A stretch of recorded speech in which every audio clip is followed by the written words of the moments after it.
Hey guys, it's Yailin. Welcome back to my channel.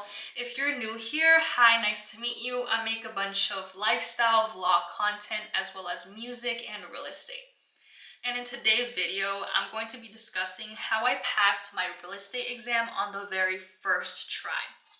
I passed my state exam and the national exam on the very first try, and I took them both on the same day. And I did take notes to kind of just summarize and detail what helped me throughout my journey when I was studying and what helped me to prepare for the exam. So just breaking down what I did, I chose to go and find a school that I can attend in person rather than take a course online, just because I'm the type of person that focuses better. I feel like I don't have as much distractions as when I'm at home.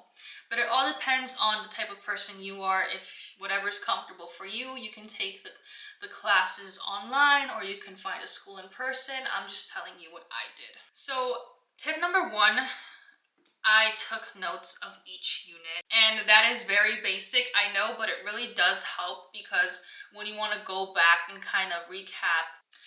Also, a good thing I found when going to school in person is the fact that when the teachers would explain the material to you, they would use real life examples and scenarios based on their experience. So anytime they would talk about a real life example, I would write it down in my notebook, just because in my head, I was like, if this was ever to happen to me in the future, if I encountered a scenario like this, I can always lean back to my notes and kind of know what the teacher told us to do or how to handle the situation.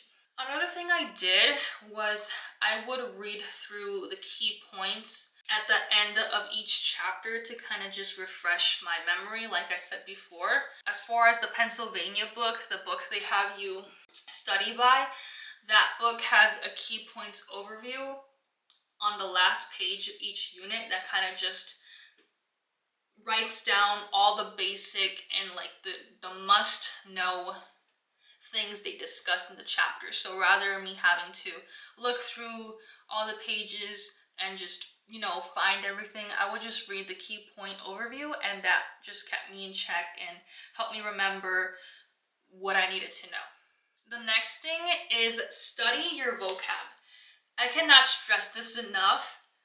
The real estate exam is primarily a vocab exam. Most of the questions you're going to see there is about a vocab term and needing to know what it means, the definition. So I cannot stress more knowing your vocab terms. What I would do is we would write down the word and copy the definitions, and then on my time I would just read it through until I got comfortable with it. And the good thing about the school I attended is that they would always give you, like, look at the amount of stuff they gave us. And these are all just, to copy down notes, to write down the vocab terms and everything. And I really did like that about the school I attended, because it made everything so much easier. Instead of you having to write it down all on your own, they would already have like a printout for you to just fill in the blanks. Study your vocab terms, that is crucial, very important. Practice your math problems. Going into real estate, I knew we had to know some bit of math, but I did not expect there to be as much math problems as I saw in the exam. Now, there aren't I don't want to exaggerate, it's not like a whole lot amount of math problems, but there was a pretty decent bit, definitely much more than I had expected. And you're going to need to get comfortable solving those math problems. And I'm a person that is not a mathematics person at all. I am not good with numbers.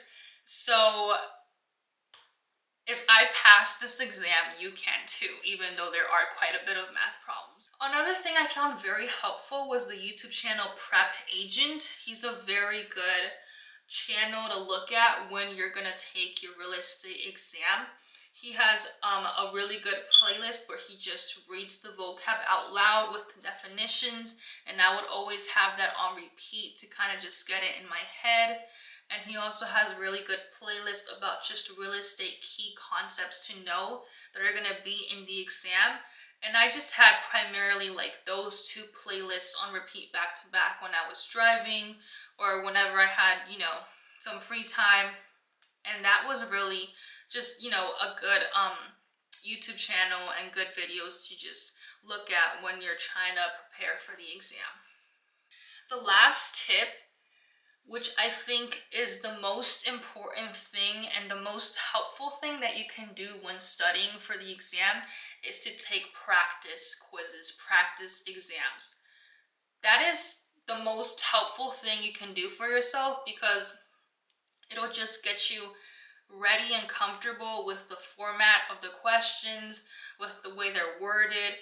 It'll get you used to the multiple choice layout it's going to be in. So just take those practice quizzes over and over and over again until you reach a very comfortable state and you feel confident to take your quiz, your exam. And one last thing, is not a tip but more of an advice. Don't panic. It really doesn't matter. You can always take the exam over and over again, and it really doesn't matter. So do not panic. Nothing's gonna happen if you fail. Just get the exam over with, get it done with, pass, so you can go through the next level of your real estate journey. That was what helped me study, and that was what I did to pass my real estate exam. I hope this helps you and you apply some of these tips that I mentioned. And good luck to you and your real estate journey. I wish you guys all the best, and we'll see each other in the next video. Bye!